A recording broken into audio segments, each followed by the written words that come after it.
Although the Women in Tech Online Festival 2021 was held some time ago, we still have the chance to talk to Leigh Felton today, one of the speakers at the festival. Ms. Felton is the Chief of Staff at Microsoft Worldwide Public Sector, and previously she had many different positions at Microsoft and other companies in the tech sector. Welcome to our studio, Ms. Felton. Thank you so much for having me. I appreciate being here. Ms. Felton, what made you interested into technology in the first place? The interesting thing is when I first started at Microsoft, I wasn't actually interested in technology. I was interested, so my background is communications, business communications, but I wanted to go into television, believe it or not. And so when I first started at Microsoft, I had the opportunity my very first role was to be a news producer for MSNBC Online. And so this is when Microsoft and MSNBC and NBC first made the joint venture MSNBC. And so I figured I will do this technology online internet news thing because eventually I'm going to get the opportunity to move to Secaucus, New Jersey, and I'm going to have that opportunity to be a presenter on MSNBC.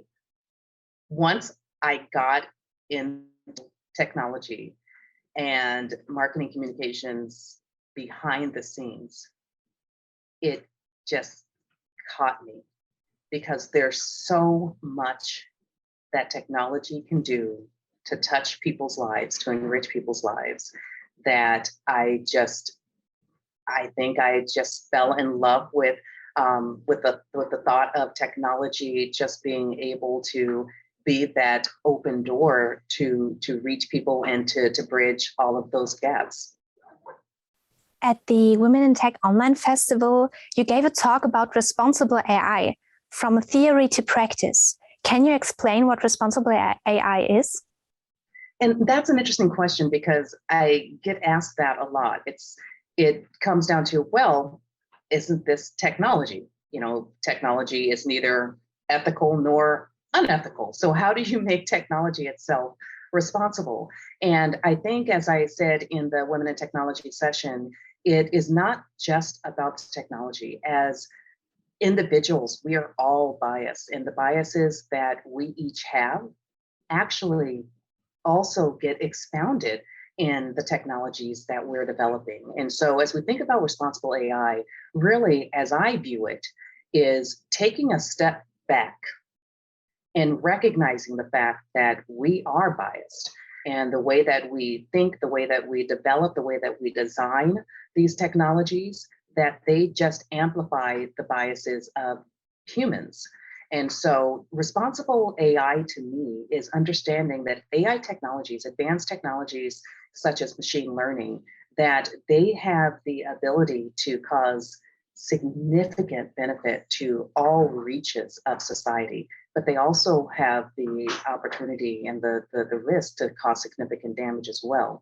And so when I think about responsible AI, it really is just pausing, recognizing the principles that we should instill in the technology, and at the end of the day, ensuring that the innovation that we're driving, that it is beneficial to people first, and not just about pushing the technology to its limits.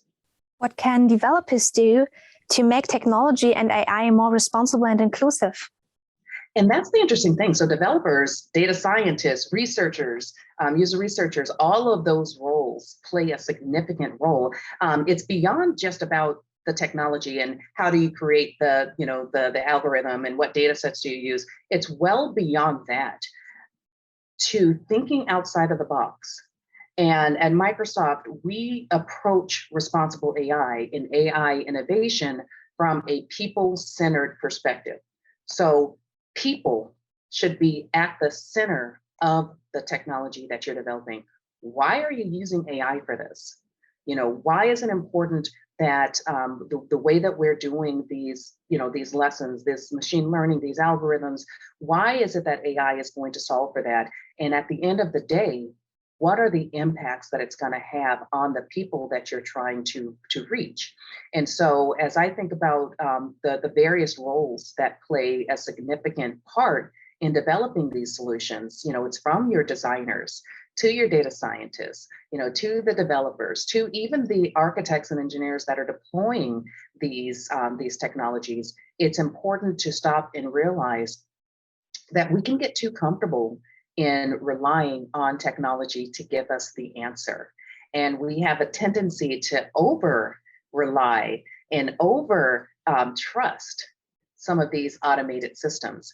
And so one of the things that can be done, I mean, there's a number of tools that are being developed at Microsoft specifically, and I know we're rolling out Responsible AI, which we've had the very first version of that was launched in 2019.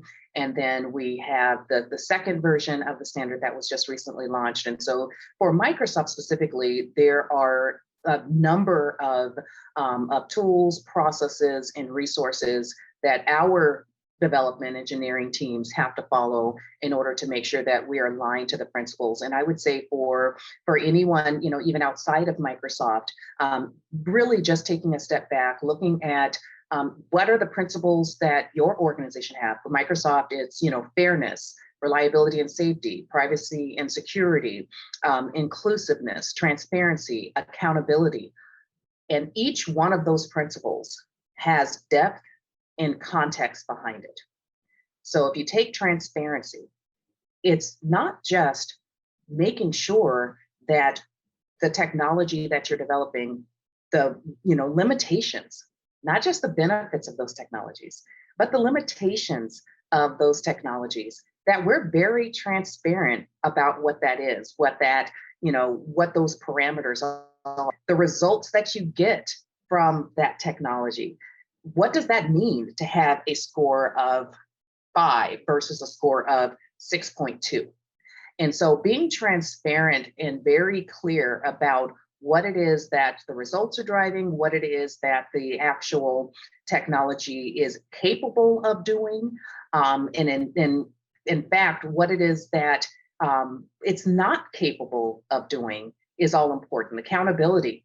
Not just accountable for the people that are using the technology or the people that are deploying the technology, but accountable for the people who are developing the technology, and making sure that you're taking the step back, that you're looking at and you're exploring where there are potential risks, where there are potential tensions and dangers and harms that can be had, that you're thinking about marginalized communities.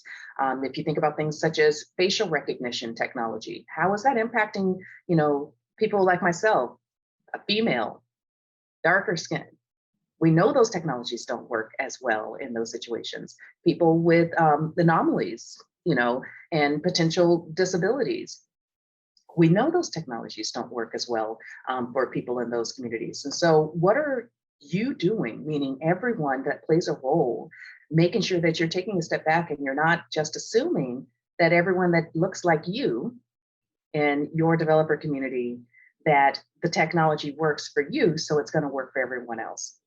As already stated in the beginning of our interview, you have had several different positions throughout your career. Many of them were leadership positions. Which challenges did you face along the way as a managing woman in the tech sector, and how did you overcome them? It's funny that you say overcome them. I don't think, I mean, honestly, I think that we all struggle to make sure that our voice is heard, that we, really, it's not about being a leader as being a manager. It's about being a leader in having your voice, knowing what you stand for, and being able to bring people along that journey. And so I discovered for me that intersectionality, for instance, intersectionality plays a significant role in who I am and being able to be my authentic self. When I first started in the tech world, I could not say that I was comfortable enough to bring my authentic self to work. I instead put on the persona that I thought was needed to make me a leader in other people's eyes. And so that's how I showed up. And that's what was important. It's like, well, how do other people see leaders? And that's who I want to be, so they can see me in that way. that didn't work for me because it wasn't who I was. And so it's when I finally discovered that the value and benefit of my perspective, my lived experiences, my diversity, the areas of, interest that I bring to the table, no one else has that. And being a leader and bringing people along is about helping others see things from my perspective as well, because that is when we truly are being able to drive and reimagine and innovate and transform, is when those different perspectives, not just the personas that we are so typically used to in corporate society, but it's when those different perspectives are able to come forward and we have voices and leaders who have the ability to help other people understand why it's so important to incorporate that difference. And so, have I overcome it? I don't know. I feel very comfortable now being authentically me. It's taken, many, many years. I'm, more than 20 years into the technology world. And so it's taken many years to be my authentic me.